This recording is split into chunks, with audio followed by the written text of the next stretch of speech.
maa min kɛra sababu ye ka te in ladon Faransi o tigi tɔgɔ fɔra a jamu a ka so numéro report commune 6 yɛrɛ don Sogonɔgɔ ni Maɲanbugu filancɛ la an y'o renseignement bɛɛ sɔrɔ hali te hakɛ min taara Faransi mais te dɔrɔn kun tɛ tiga kun b'a la ani fini donfiniw fana kun b'a la o n'a sɔrɔ bazin n'a ɲɔgɔnnaw ye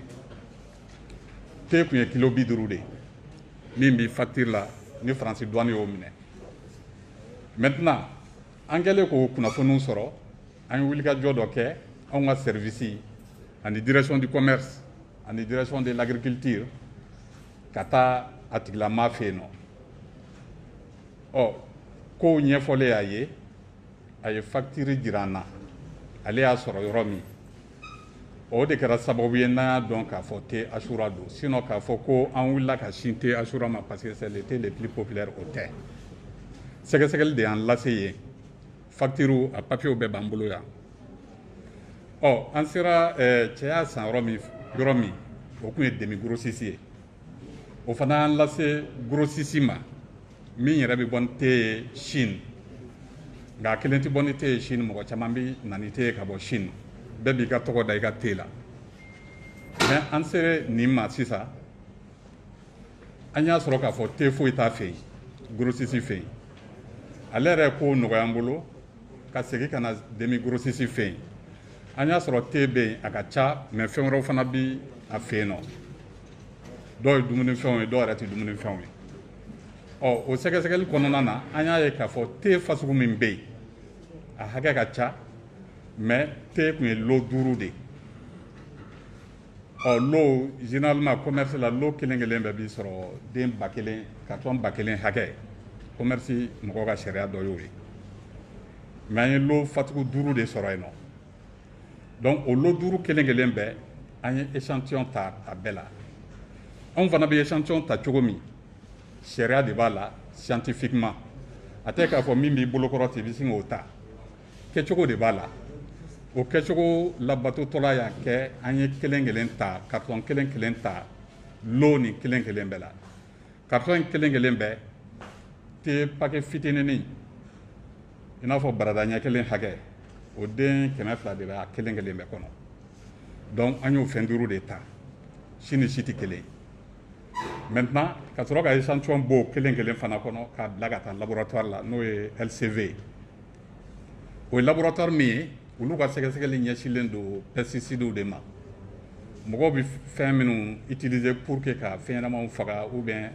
a kɛra foro kɔnɔna ye o a kɛra so kɔnɔna ye o mais en général c'est des pesticides donc olu ka ɲinini ɲɛsin b'o de ma et o kelen de ɲinina Faransi fana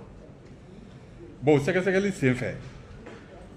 a yira k'a fɔ lo 5 in na lo kelen dɔrɔn de bɛ yen ni pesticide yer'o la n'i y'o lo yɛrɛ jateminɛ ani Faransikaw ye sɛgɛsɛgɛli kɛ k'a fɔ ko problème bɛ min na olu bɛɛ numéro ye kelen donc o kosɔn an ka baara taabolo la an ka ɲɛmaa n'a yɛrɛ bɛ kɛnɛ kan yan nɔ a ye jaabi sɛbɛn k'a fɔ services ye minnu b'ale dɛmɛ ka sécurité assurer jamana kɔnɔ n'o ye douane ye n'o ye direction du commerce ye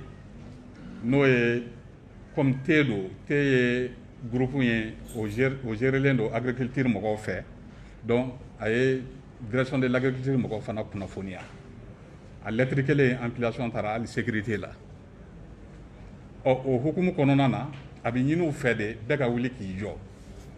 ni zen wulikajɔ bɛ mun kosɔn wulikajɔ ɲɛsinnen don te min na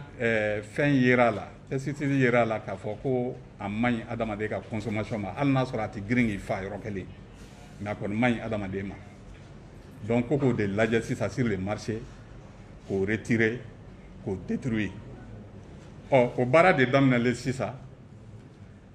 ŋaniya jugu dɔw nan'u sen don kow la k'a kɛ komi te yɛrɛ Ashura foyi man ɲi an m'o fɔ maa si ye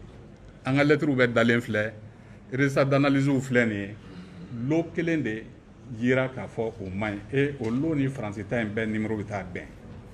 u dun tɛ ɲɔgɔn kalama parce que LCV b'a kɛ don min anw bɛ échantillon bila ka taa u fɛ cogo min olu ti l'o numéro dɔn u kɔni bɛ te fɛngɛ ten u yɛrɛ b'u ka code k'a la n'a sera anw ma de an bɛ équivalence kɛ o de y'a jira k'a fɔ ale te man ɲi et que min ka fisa min kan ka kɛ o ye ka te ɲini a bɛ wo o kɔnɔ ni mini ma se fɛn o fɛn ma k'o bɛɛ retirer pour que an ka jamanadenw kisi a kɔlɔlɔw ma ne hakili la directeur ka kumaba ye nin ye donc o ko de bɛ sen na sisan n'a sɔrɔ ɲininkali bɛ yen merci. Voilà, donc, ɲininkali n'a tɛ mɔgɔ saba ɲɔgɔnna ta